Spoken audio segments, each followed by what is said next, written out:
Have you ever found yourself stuck in a painful situation, trapped, helpless, and disappointed just because someone in a position of authority refused to do what was right? If you have ever felt that way, you are not alone. In today's episode, we explore the extraordinary story of Tamar, the daughter-in-law of Judah, from Genesis chapter 38.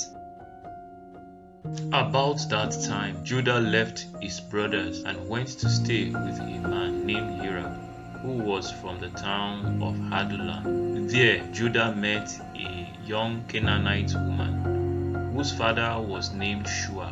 He married her, and she bore him a son, whom he named She became pregnant again and bore another son, and named him Onan. Again, she had a son and named him Shelah. Judah, the son of Jacob, departed from his brothers shortly after they sold Joseph into slavery in Egypt.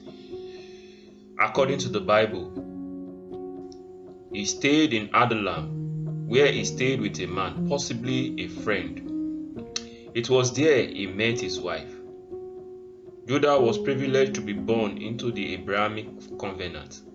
He likely grew up hearing how God had been with his forefathers, Abraham, Isaac, and his own father Jacob. Yet, despite this rich spiritual heritage, Judah's life did not seem to reflect the value and the expectation of that covenant. The family of Abraham was meant to be a light in a dark and confused world, but even Jacob and his household were struggling to live up to this calling. It is intriguing that the Bible does not mention the name of Judah's wife, only that she was the daughter of a man named Shua. Perhaps this omission is intentional. While we cannot say for certain, it may suggest that Judah's wife lived in a way that did not honor God. Judah himself appeared to be caught between two worlds, trying to hold on to God with one hand while clinging to the worldly pleasure with the other. There are also subtle, perhaps hidden details to this story that the Bible does not explicitly reveal, but they invite us to reflect more deeply on Judah's choices and the spiritual state of his family. For his first son, Judah got a wife whose name was Tamar. Er's conduct was evil and it displeased the Lord. So the Lord killed him. Then Judah said to Er's brother Onan, "Go and sleep with your brother's widow.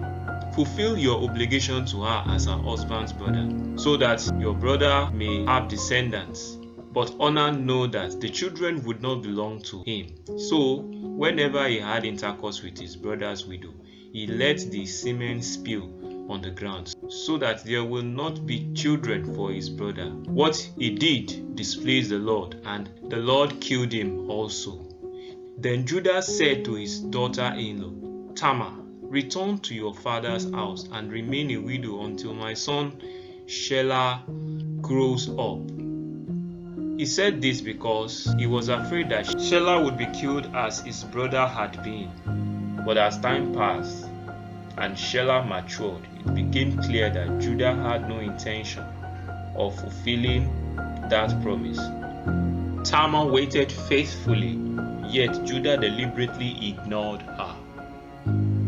Imagine the pain and shame Tamar endured, betrayed by the very family that was supposed to protect and honor her. God will not force anyone to enter the kingdom lifestyle. What he longs to do is to advertise the kingdom lifestyle to people, so that people of other nations would of their own will choose to enter that kingdom lifestyle. It is truly fascinating that Tamar chose to wait. As a young woman, she could have moved on and sought another man, but instead she waited, and as the year passed, her youth faded.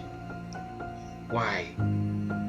What made her hold on for so long? Judah, her father-in-law, came from a family meant to reflect God's light. but his life fell short of that calling. In truth, Judah's character was far from upright.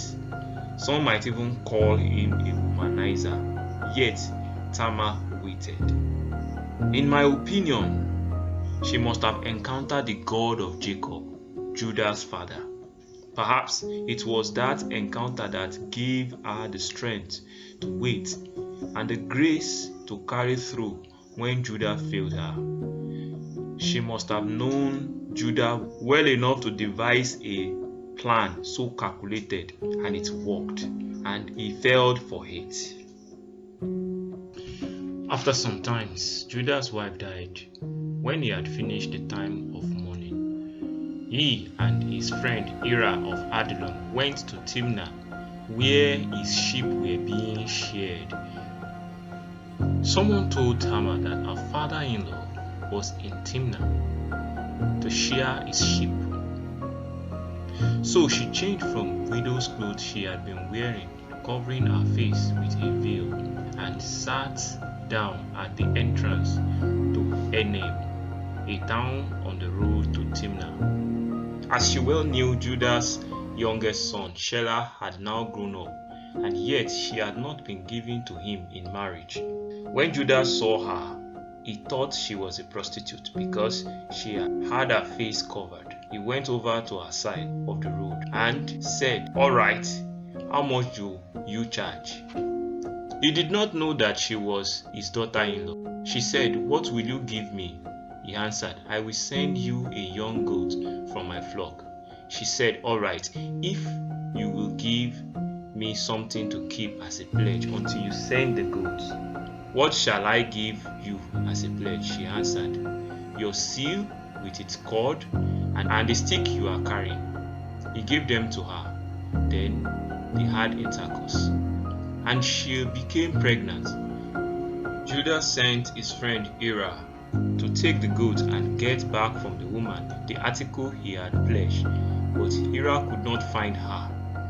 He asked some men at Enem, "Where is the prostitute who was here?" "There has never been a prostitute by the road." Judah said, "Let her keep the things. We don't want people to laugh at us. I did try to pay her, but you couldn't find her." About 3 months later, someone said to Judah, "Your daughter-in-law has been acting like a whore, and now she is pregnant." Judah ordered, "Take her and burn her to death." As she was being taken out, she sent word to her father-in-law, "I am pregnant by the man who owns these things. Look at them and see whose they are, this seal with cord and these sticks." Judah recognized them and said, "She is in the right. I have failed in my obligation to her. I should have given her to my son Shelah in marriage." And Judah never had intercourse with her again.